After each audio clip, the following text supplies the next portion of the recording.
Naam, hujambo na karibu tuendelee kuhabarishana taarifa mbalimbali ambazo zinazoendelea kutrendi katika mitandao ya kijamii.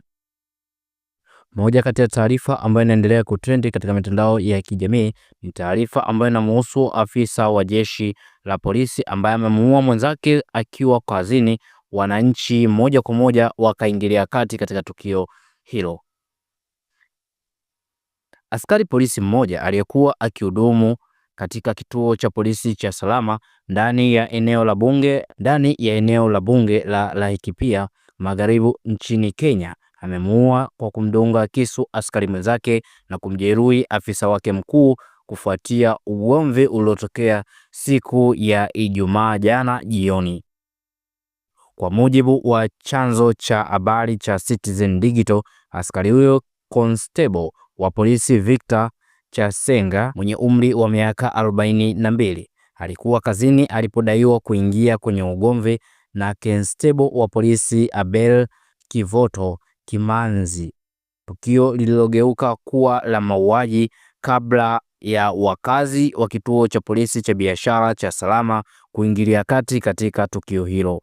Kwa mujibu wa taarifa za polisi, wakati tukio likitokea, afisa msimamizi wa kituo cha polisi cha Salama Sergeant Wahome Muigai alikuwa katika eneo la kituo cha biashara alipoyasikia makelele ya kuomba msaada. Akiwa umbali kidogo, alishuhudia askari hao wawili wakipambana, ndipo alipokimbilia eneo la tukio. Alimkuta PC Mengech akiwa ameshika kisu kabla hajamdunga PC Kimanzi upande wa kushoto wa tumbo.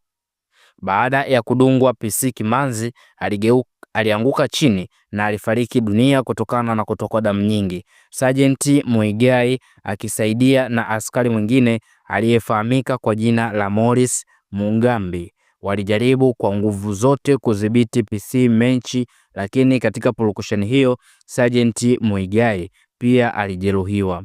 Hatimaye wananchi waliokuwa wamekusanyika katika eneo la tukio walifanikiwa kudhibiti askari huyo aliyekuwa amepagawa na kumfunga pingu kabla ya kumkimbiza yeye pamoja na Sergeant Muigai katika zahanati ya Salama kwa ajili ya matibabu ya awali.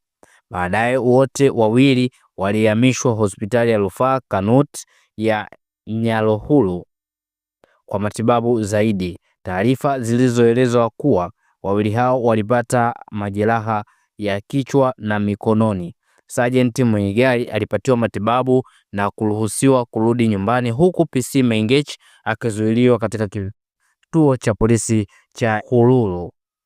Baada ya kupatiwa matibabu, uchunguzi umeanzishwa kubaini chanzo cha hasira ya ugomvi uliosababisha tukio la kusikitisha.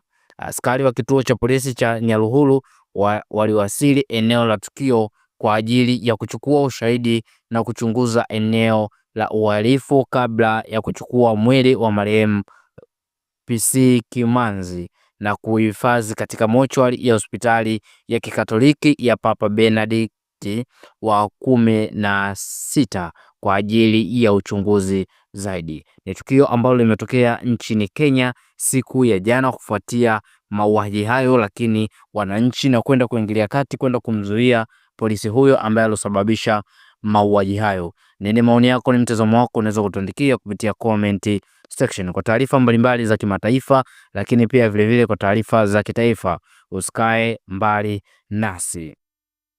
Tuende moja kwa moja tukapitie comment za wadau mbalimbali waliotoa maoni yao. Huyu mmoja amesema pigia Yesu makofi makubwa. Huyu mwingine akasema sasa Kenya jamani, nikajua ni itakuwa Tanzania, ninywe bia 2-3. Huyu mwingine anasema natamani iwe. Huyu mwingine akasema damu walizozimwaga tarehe 29 bado zinawalalia, watauana sana tu. Huyu mwingine akasema nikajua Malawi. Huyu mwingine akasema nikajua ni TZ tu peke yake.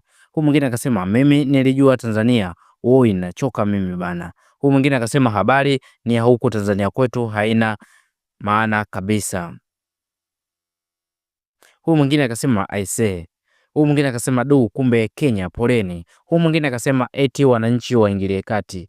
Acha uongo, hakuna mwananchi wa kupambania haki ya polisi wakiuana wenyewe kwa wenyewe, lakini wewe ndo uache uongo, kwa sababu taarifa hii na hata picha hizo ni wananchi wameingilia kati kufuatia tukio hilo. Wewe una ubongo mdogo, ubongo wa mende. Huyu mwingine akasema acha taharuki, tulijua bongo, huko akaweka emoji za kucheka. Huyu mwingine akasema kama umeuana raia wameingilia nini sasa?